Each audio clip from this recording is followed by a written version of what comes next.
stuff going on in smaller places you and I have never heard about, never been, probably never will be. Thinking about that today, two stories. One out of a place called Salisbury, Maryland. If you live in Delaware, you basically consider Salisbury, Maryland part of downstate Delaware. It's just a little out of the way place. Used to be all rural, all farmers, but now it's kind of, they're doing the suburban thing down there. And it's all kind of part of that Delaware ocean resort thing, Rehoboth Beach, stuff like that. Anyway, so let's just get to Salisbury, Maryland. Kid riding a bike through a shopping center. 11 black people on bicycles came up and beat him and stabbed him. I don't know what's more surprising, that or the fact that the newspaper actually identified the people on bicycles as being black. Salisbury, Maryland. This is just about, not just a couple years ago, this was just a couple of steps from being Mayberry, North Carolina, that fictional little town where everybody goes around barefoot fishing and Barney Fife tries to keep order. Wow. Why don't we head over after that? Why don't we head over to just 50 miles up the road to Dewey Beach, Delaware, to a popular nightclub there. This place in Dewey Beach is called North Beach. Has a history of black mob violence in the parking lot, inside, especially when they do dollar drink nights on Tuesdays. Well, that's what happened just the other night.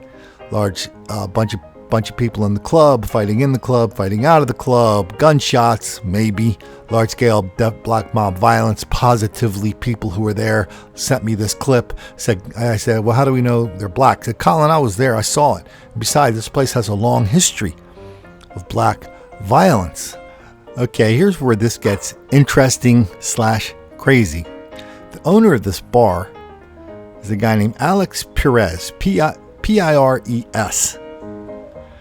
Does that name ring a bell to any of you Breitbart watchers out there? Alex Perez was the lead counsel on that 4 lawsuits representing the black farmers against, I think it was USDA. Anyway, the black farmers, where they won like $1 gajillion. He was the lawyer representing the black farmers. He recovered $4 billion in damages. And he's the owner of North Beach. We're going to hear more from him in a moment. Why don't we get a little bit of a glimpse of what happens at North Beach? This is from 2 years ago, but it's a little bit of video where the black people who were not let in for some crazy reason were not very happy. I'm in the club. You can't touch me, man. What you doing? I want to come in.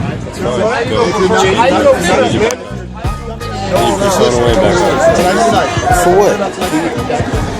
Did you back off the gate, guys? Bro, like, it's nothing wrong with this. Like, what's against the law about what I'm doing? There is no rule. Like, it's against. It's a law, though. Listen, please, you mad at us, right? No, I'm not mad at you. I understand what I'm saying. You got your cameras and all I'm not, that. That's fine. Man, but what I'm saying to you it's not about that. The owner of the whole club is just standing out here. So if there was something going wrong, so I got a camera for a purpose. So you need. He would have said something. That's what y'all gotta understand. Man, no. What to understand is that this is. I mean, I feel what you're doing, man. But I just came. You gotta understand. If you feel like it's wrong, then it's wrong. Point blank, period. I understand what you're saying. I can't say it's right or wrong. But so don't bother me when I'm doing what I'm doing. Then you do whatever you want to do. Like, ain't know what I'm doing wrong. Come in. You obviously feel like there's a problem with it. You obviously do. So why you want to be the one? I feel like I understand. I got a camera for a reason. He just said he ain't one of his page. I don't know. Dude, he's out here. Why they not letting us in? What you mean out here? Because we're black. Since when they do not box him? Yeah, like, I don't understand. Teach these. Kill you. Why? Because my chain. So if I go take my chain to the car, I can come back in. Wow. We interrupt this scintillating video on black mob violence in Lower Delaware for a little life tip from Colin. If you're ever in a club like that one, you're outside a club like that one and there's a big old long line, or the same thing applies to Las Vegas or any club, and there's a long line, you don't feel like waiting in line, or you feel like you might not be able to get in, depending on how bad you want to get in, depending on what kind of club it is, depending on how many people you are with, you take $20, $50, $100 in the palm, and you put it in the palm of your hand. You go up and talk to the doorman. You say, hey, what's it take to get in? He goes, well, we got a long line. And you go, you take your you take your $100, you shake the guy's hand, the money changes hands, and you go, I appreciate whatever you can do to get us in. Then when he gets you in, sprinkle a few more ducats in there. That's how you get into a club. Now let's return to the regularly scheduled portion of this broadcast. Well, I've been here the last 2 Tuesdays. I came here the last 2 Tuesdays. Me too. I've been here the last like 5 weeks. So you're not letting me in because I have a chain on? So if I go put my chain back, I can come in. Guys, we can let whoever we want in. Just like a club in New York. Yeah, it's cool. That's all. Okay. This World Star? That's why the paddy I've been here the last 2 Tuesdays. They got paddy wagons. Let's go. Yo, Simply King, they let me in the last 2 Tuesdays, but because I came with a whole bunch of black people, I guess, they're not letting us in. What is this called? Wherever it's called, get them on camera, like, for real. And then black people really start acting up, then it's a problem. Because black people really start going off like it's a problem. Like, I want some bullshit, though. Who has a baby? He's really trying. Yeah, and he said to me, all niggas think Guys! That's why he can't get in. Security board. Yeah, they put y'all to the forefront. That's some bullshit. Guys, if you're not going to wait to get in, you got to leave. That's all. We want to come in. We are waiting to get in. We are waiting to get in. Okay, that's not a problem. My mouth ain't even open. You know what? Can you give me the signs? Got you, big guy. What's this, a nigga line over here? This is what it says right here? Everybody record. Nah, fuck that. Fuck that. Nah, fuck that. Nah, fuck that. Hey, yo. I gotta get this for my own personal. I'm getting it for my personal self. You said that. I already know people that already said it. You said it. You probably did.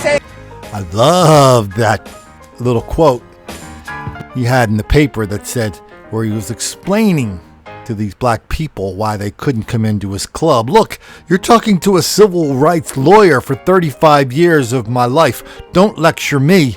You're drunk and not getting in. Now, I'm no expert on that big lawsuit that he and his clients won, but I know there's been a lot written about it, about how it was kind of insane giving people all that money for basically no reason whatsoever. But here's what I'm pretty sure we can say. There's as much evidence of racial discrimination at the bar belonging to Mr. Alex Perez that there ever was evidence of racial discrimination against the black farmers that won $4 billion. You know, this is not the first time we've heard about black violence, black criminality potentially ruining a bar, creating mayhem, violence, chaos. We have on this channel, we have, I'd say, at least a dozen people that have written in about their experience as a doorman at a bar and how the challenge is if black people come into your club, the club will close.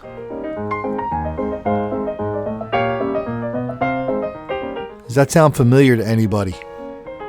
Can't keep a disco open more than 3 weeks. Grand opening, grand closing. And don't make the black kids angry. We focus mostly on black mob violence and black on white crime and black criminality in the United States. But I couldn't resist one story that came from London. A London nightclub owner said he was closing down his business because the black customers were creating too much violence, too much chaos, too much mayhem, and they were driving all the customers away. Then he said, Look around London. I think it was the expression South London. I forget. But anyways, in the book. He said, look around London. In the last 12 months, there have been 16 clubs that have closed or have plans to close, all for the same reason.